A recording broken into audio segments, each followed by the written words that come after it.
Hello everyone. So yesterday, I'm not sure when, I got a video request from somebody who is asking about bird leg bands. Um, so I'm gonna do a little video about what leg bands are, how you get them, how your bird head gets them, um, what they really do for your bird, why you might not want to have your bird banded, and all that other jazz. So there are two different kinds of bands that you can get for your bird.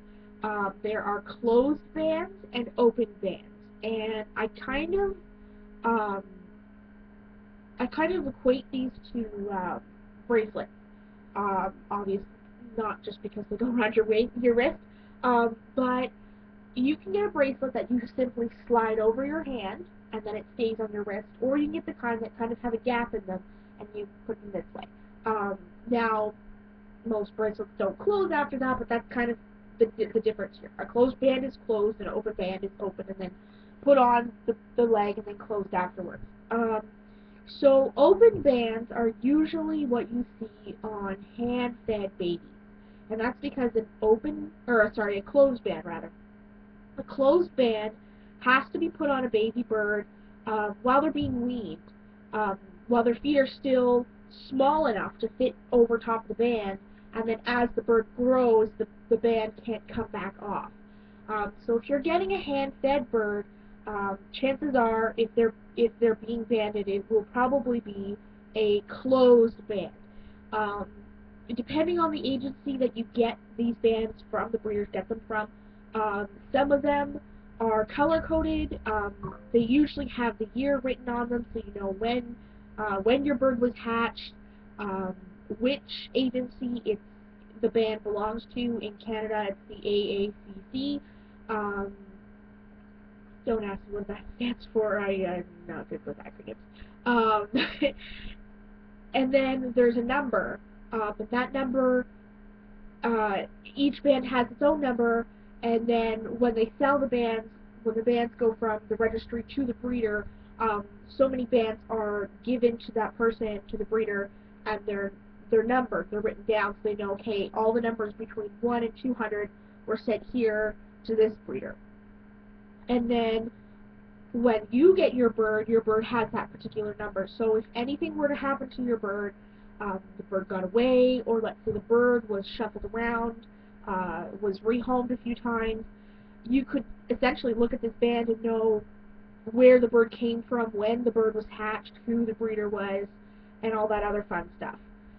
Um, these are the kinds of bands that I prefer, and the main reason being is that because they're solid, um, there's nothing for them to get hooked on.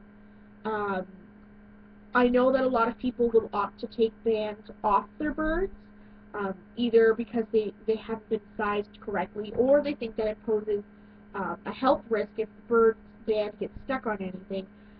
From personal experience, I have never seen a bird's band get stuck on a toy, at least not a closed band one.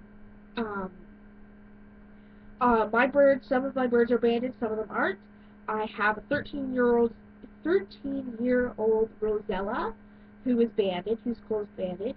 Um, I've got my Linny, who is going to be 7 in the fall, and Goonie is going to be 17 in April, and all three of them have closed bands. I've never had a problem with them getting stuck on anything, it providing any sort of irritation, or the bird not being comfortable with it. Goonies is a little bit tighter than I would prefer, um, but it's never caused him any problems. His feet don't look deformed because of his band, because of where it is. Um, so if somebody, like if you were to get a bird and the breeder says we band all of our babies, assume that it's the closed band. You can always ask if you're not sure. But this isn't something that I would call a make or break. Um, for a bird. For some, like if I was buying a bird and the breeder said, "Oh, it's closed banded," it's not something I would say, "Oh no, don't go there because they closed band the birds." The other kind of bird bands are the open bands, and these are ones that are put on your birds after like later in life, usually when they're older, for one reason or another. Open band when birds first came into the country, maybe not so much into Canada, but into the United States, where people were really just capturing birds in the wild and bringing them into the country from different countries. It was an easy way for them to keep track of who was who. Um, and essentially all it is they put the band around the bird's ankle and then they clamp it shut. Um, there is no way to say exactly where these birds came from because this band could be taken off one bird and put onto another bird several times even, and there's no way to say whether or not that was documented. On a closed band, the only way to get a closed band off a bird's foot is to A, amputate the bird's foot, or B, cut through the band, but then it can't be you can tell now that it's been removed. You could essentially put it back on like a closed or like an open band, but then that kind of defeats the purpose of it being taken off. So a closed band is better in that sense. An open band can be taken off, removed, shuffled around. It also usually doesn't have any sort of governing body. I could be lying to you. I don't know. There might be places out there um, that do code their bands so that you know. But most of them are just steel rings, no color. They're quite a bit thinner usually than the closed bands are, and all it is a number, so that it's the plainest sort of identification you can get to. And I don't recommend these, and I don't recommend that if you have a bird with one on that you leave it on. Um, these can cause a lot of problems with getting snagged on things, with the birds opening them. Some larger birds have been known to open their bands even a little bit, and that can cause huge problems.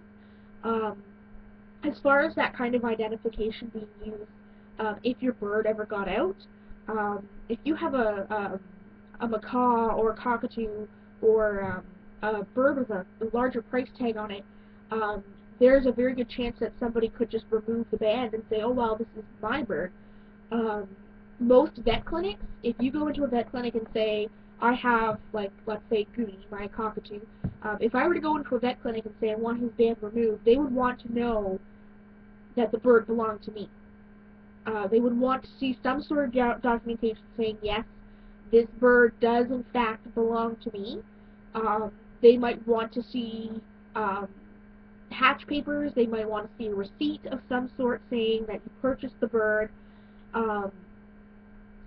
There's that extra security knowing that, you know, the band can't just be taken off by anybody. Whereas a closed band, a player of pliers, and you're set to go, all you have to do really is just open it enough to get the bird's foot out.